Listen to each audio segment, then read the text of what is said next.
expanse surpassed its inland counterpart, the River City, in every aspect of advancement. At that moment, Ethan gazed out the window of a plane bound for Lake City from River City. Behind him, a striking stewardess with an impressive stature massaged his shoulders with skillful hands. Seated in the opulent first-class cabin, Ethan enjoyed not only his private space and gourmet cuisine, but also the exclusive attention of a dedicated stewardess. Such luxurious service came at an exorbitant price, 50 times that of economy class, far beyond the means of the average traveler. "Mr. Drake, may I offer you any refreshments?" Jana Blau inquired, her fingers weary from an hour of massage. Despite the discomfort, she dared not cease without Ethan's instructions, instead opting to inquire about his culinary preferences. Jana belonged in the elite cadre of stewardesses serving the super-luxurious first class, a role demanding both ease and remuneration, far exceeding that of her counterparts in the business or economy class. In this realm, where the clientele was nouveau riche, turnover was high, as stewardesses often secured affluent partners and transitioned into lives of opulence. Gianna, relatively new to the role, succeeded a predecessor who had married into wealth, a fate common among her peers. Though tempted by the allure of affluent suitors, Jana remained focused on her career, cherishing the opportunity it presented. "Mr. Drake," Jana persisted when Ethan offered no response. Unbeknownst to her, Ethan had drifted into slumber. "Mr. Drake?" Jana repeated, her voice a gentle wake-up call. Ethan stirred. "Mr. Drake, we've arrived in Lake City. Already?" Ethan mumbled, rousing from his nap. "You've been asleep for over an hour," Jana informed him. "Thank you, Miss Blau," Ethan acknowledged. "It's my pleasure, Mr. Drake. Merely part of the service." Ethan rose, stretching before disembarking, carrying only his phone.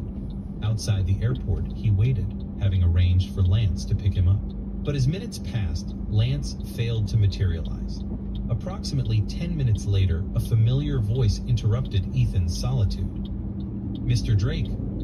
Ethan turned to find Jana, clad in uniform, suitcase in hand. "Miss Blau, hello?" Ethan greeted. "Waiting for a friend, Mr. Ethan?" Jana inquired. Ethan contemplated calling a cab to Lance's company. Cab? Jana's curiosity piqued. A first-class passenger opting for a cab seemed incongruous. Coincidentally, she required a cab to her hotel and proposed they share one. Before Ethan could refuse, another voice interjected. "Jana, is he your beau?" A senior stewardess, a few years Jana's senior, approached, suitcase in tow. "Please, Miss Jen, this is Mr. Drake, a passenger from my cabin," Jana clarified. "Jana, choose wisely in matters of the heart. Some feign affluence to deceive newcomers. Several colleagues have fallen victim," Miss Jen cautioned.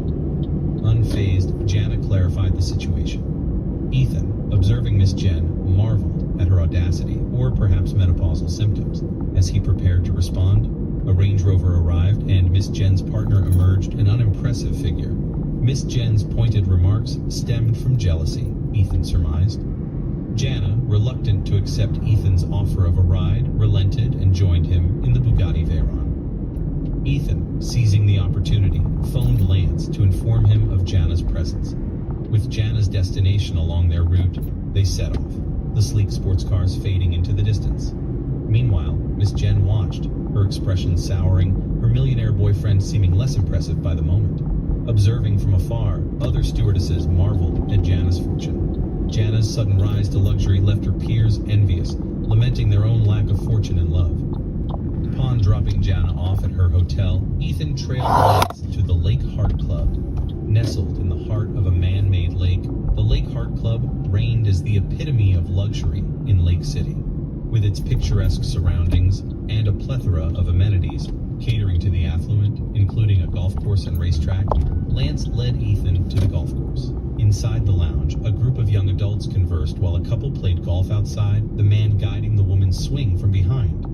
"Allow me to introduce my friend Ethan Drake, currently a student at Crestfall University," Lance announced to the assembled guests. The group cast casual glances at Ethan, his youth seemingly eclipsing his presence. Green. "Is this Ethan the sole purpose of our gathering?" inquired Andy Lewis, a fellow middle-tier member of the club. Andy, akin to Lance's status, spoke without restraint, unbound by hierarchical constraints. I summoned you all as witnesses today to extend my invitation, utilizing my middle-tier privileges to induct Ethan into UCC, Lance explained. The revelation sparked intrigue among the guests, their gaze shifting towards Ethan. A middle-tier member's invitation was a coveted commodity within the club, a resource of considerable value. Without delay, a man in his 30s stepped forward, affirming Lance's decision. Since Green has exercised his privileges, Ethan shall henceforth be a member of UCC. Share your contact details, Ethan. Send me your ID, and I'll arrange for your badge.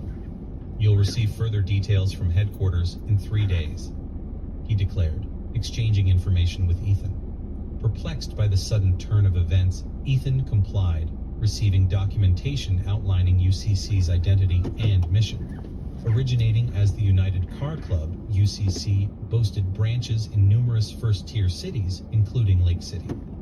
Despite its roots in automotive enthusiasm, the club had evolved into a prestigious social enclave, facilitating both leisure and business interactions among its elite members. Entry into this esteemed circle was not merely a matter of wealth. Candidates had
Mm-hmm.